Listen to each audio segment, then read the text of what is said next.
Hey there, how there, ho there, it's Jeff Cutter Diamond welcoming you to yet another Cutter Top 10 sports video, and today we're going to look at baseball, as I'm wearing the Blue Jays shirt, but we're not doing anything Blue Jays related, we're doing anything with the lucky number 7. I don't have a jersey number with number 7 on it, I wish I did, but we're going to look at the top 10 MLB players to wear lucky number 7, and there were some good ones too.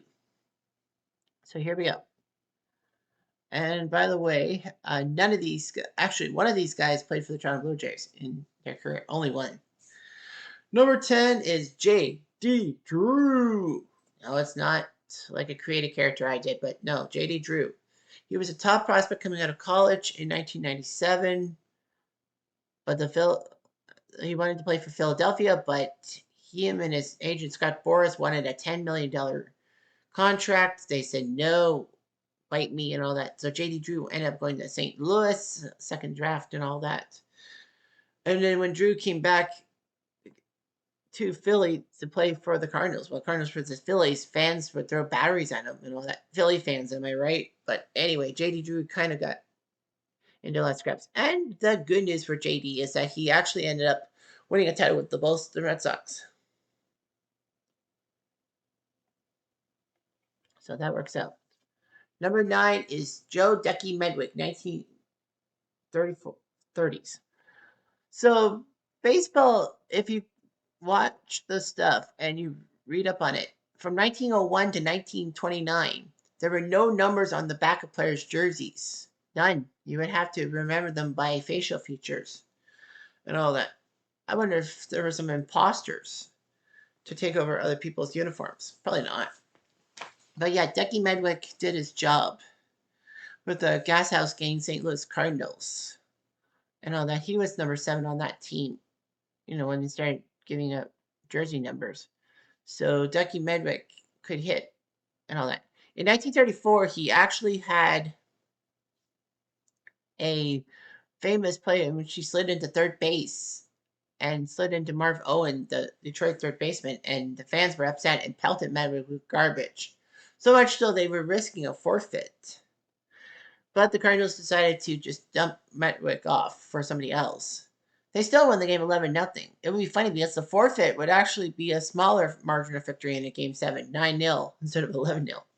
That is funny. Number 8 is Reggie Smith. Reggie Smith spent some time as the LA Dodgers player and all that. That's how I remember him.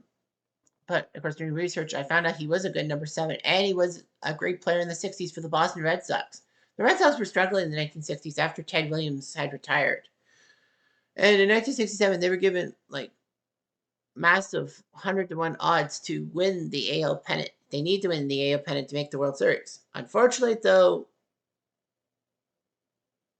it didn't happen. Yeah, Boston went to the finals, beat St. Louis 3 times, but lost 4 times because of Bob Gibson's heroics. So yeah, Reggie Smith was actually a decent ball sock. I forgot about that. Well, number 7 to wear number 7 is the only Blue Jay on this list, and that's Jose Reyes. No, he was not a prominent Toronto Blue Jay, but he was a Blue Jay at one time. So Jose Reyes was this dynamic Dominican Republic shortstop for the New York Mets, who could steal, who could bat, who could do a lot of things, even get RBIs of the game. But Reyes did have a bit of a personal problem. However, the Mets would trade him to the Blue Jays in a massive deal in 2012 that the Blue Jays thought they were going to win the World Series. There was a massive 10-player deal. The Mets sent Jose Reyes, R.A. Dickey, was it Judge Tolley? Yeah. I have to look at my notes. Because of the fact that... sorry, that's the wrong one. Yeah, 4-time infielder. Yeah, it was amazing and all that. And it was oh, sorry about that. That's wrong. Reyes played in 2012 for the Marlins and all that. The Marlins had a dress code to pretty long hair, so he had to cut off his dreadlocks. So he was traded in the Florida deal alongside Josh Johnson, Mark Burley, John Buck, and Emilio Bonifacio in exchange for Jeff Mathis, Identity Hechavarria, Henderson Alvarez, Yunel Escobar, Jake Maresnik, Anthony Discavelli, and Justin Nicolo. That was just amazing. Well, Josh Johnson was okay for the Blue Jays, not great. Mark Burley was underrated, and he did quite well for the Blue Jays. John Buck, man, not really. Bonifacio, not so much. Jeff Mathis was okay for the Angels. Hechavarria and Anderson Alvarez were okay for the Marlins. I mean, Alvarez did throw a no-hitter. Escobar, the problems he had with the Blue Jays, thank goodness we got rid of him. Maresnik, who would do better as Houston. Discavelli, not so much, and Justin Nicklio. Okay. Nevertheless, Reyes would play 2.5 years as a Toronto Blue Jay. He would be okay, but he wasn't perfect. The Blue Jays then traded him to Colorado and the 2015 trade deadline for Troy Tulowitzki. That trade took me some pause because I knew that David Price was on his way to the Blue Jays, but I didn't think that Jose Reyes would be traded for Troy Tulowitzki. I mean, the Tulowitzki being a Blue Jay, that's amazing because the Blue Jays passed on him in the 2005 draft for Russ freaking Adams. So that worked out. Reyes would finish his career as a Rocky. Number 6 is Bob Horner of the Atlanta Braves. Bob Horner was a great hitter. He once hit 4 home runs in a game for the Braves in an 11-8 loss against the Montreal Expos. When I was talking about Ted Turner, when I did my Ted Turner baseball tribute game, I pulled off the wiki thing that, Turner was apparently supposed to be suspended for the 1977 season by Commissioner Billy Kuhn for illegally trying to get Gary Matthews Sr. to come to the Braves as part of the free agency deal. And then all of a sudden, Atlanta was stripped of their 2 first-round baseball picks. However, Billy Kuhn relented after Turner successfully negotiated and overturned the suspension. And one of those 2 picks was Bob Horner. Imagine Bob Horner on another team. Yeah, Bob Horner was a great hitter from Arizona State, and the Braves were lucky to have him. Number 5 is Joe Mauer from the Minnesota Twins. Joe Mauer was a good catcher. He could play first base too, but he was more known as a catcher in my mind. Mauer being a good catcher in the Metrodome and all that, and at Target Field. So anyway, Joe Mauer was big. He was an MVP for God's sake, and part of I can't remember what MLB the show was. Was it 09 or was it 11? I think it was 11. He was put on the cover of MLB the show. But anyway, Joe Mauer was just amazing. And he knew it too. So yeah, Mauer was in a few commercials and he brought Minnesota to the forefront. Best Minnesota catcher of all time? Yeah, I say so. Number 4 is the speed demon known as Kenny Lofton. So Kenny Lofton was a pretty good hitter in his own right.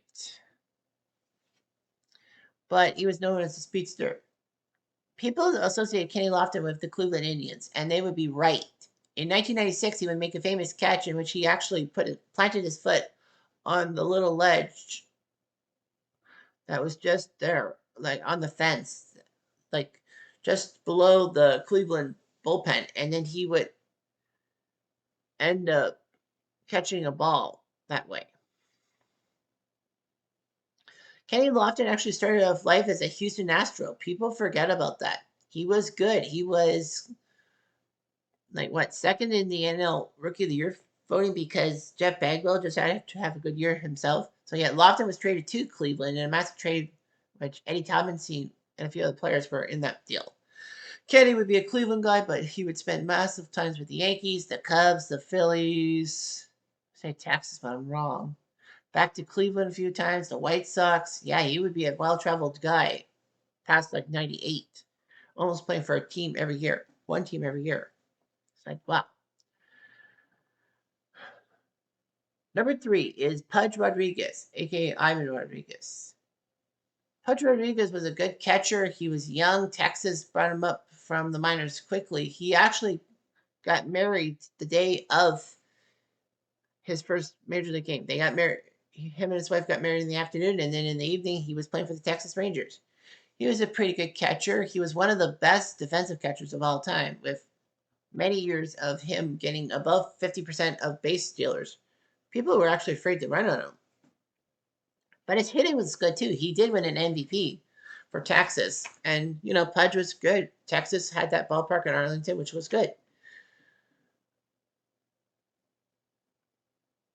And then, of course, Pudge Rodriguez would do well for Texas. And then he went to the Florida Marlins and helped them out in the 2003 postseason, including that famous tag of the San Francisco runner in Game 4 of the League Division Series, basically getting down and cutting down the Giants. So the Marlins would take on the Cubs in the NLCS. Pudge would be a big part of the Marlins winning that series in 7 games, apart from Steve Bartman's stupidity and Alex Gonzalez's error that he conveniently chalked it up to Steve Bartman. But anyway, Pudge was good for Florida for the 2003 stretch drive. He was traded to Detroit and all that. He helped them in the 2006 postseason get to the finals. I think he played for a few other teams, but yeah, he played for the Yankees. But Pudge Rodriguez is cool.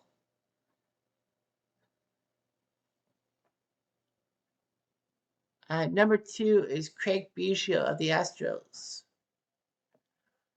Craig Biggio was a good player, 20 years with the same team. You don't see that every day from the Houston Astros.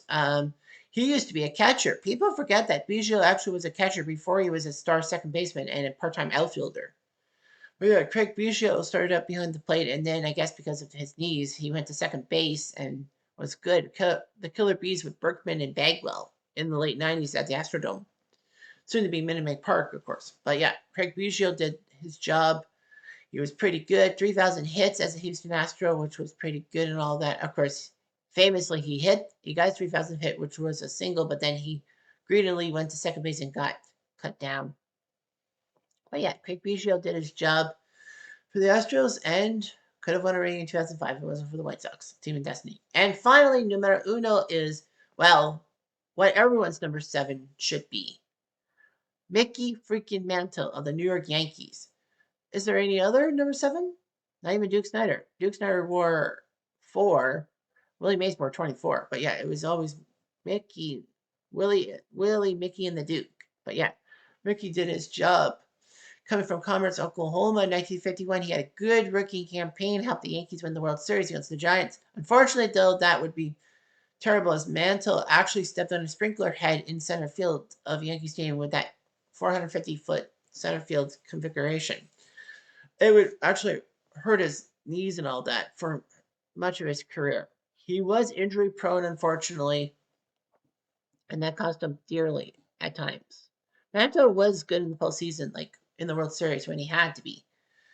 Of course, 1961 was his most famous injury because he was fighting Roger Maris for the home run title and to catch Babe Ruth's 60s home runs in one season. Of course, there was an asterisk next to it because Ruth did it in 154 games, and then Mantle and Maris were doing a season with 162 because with the Angels and the new Washington Senators, after the old Washington Senators went to Minnesota, they had to add some games, so it was 162 games.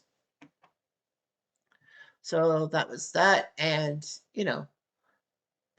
I feel like Ford Frick kind of owed it to Babe Ruth and all that, and tried to ruin people. But yeah, but Mantle had pulled out because of his injury. Maris got to 61 home runs, but the Yankee fans still hated his guts, even though Mantle would room with Maris and actually would not let Maris be bothered and all that. So of course, Mickey Mantle came back in time for the 1961 World Series. Well, he pinch hit in Game 3 at Crosley Field and hit a massive home run. Johnny Blanchard told Mickey Mantle what to wait for with the pitch from, I would say O'Toole, but I think it was Shockey. But anyway, Mantle would have to give Blanchard a 24 case of Pepsi. So anyway, everything happens for a reason. Mickey Mantle did hit that dramatic home run, helped the Yankees win the World Series in 61, but injuries would just ruin him. And by 1968, he was a shell of himself. But the good news about that 68 season was he did get to, 67. He got to 500 home runs, which was a massive feat, especially playing for just one franchise. He would retire in 1968. And, everyone missed him. And I would miss him too. Number 7 is definitely Mickey Mantle. He's the first guy you think about. Really. Anyhow, I'm Jeff Diamond.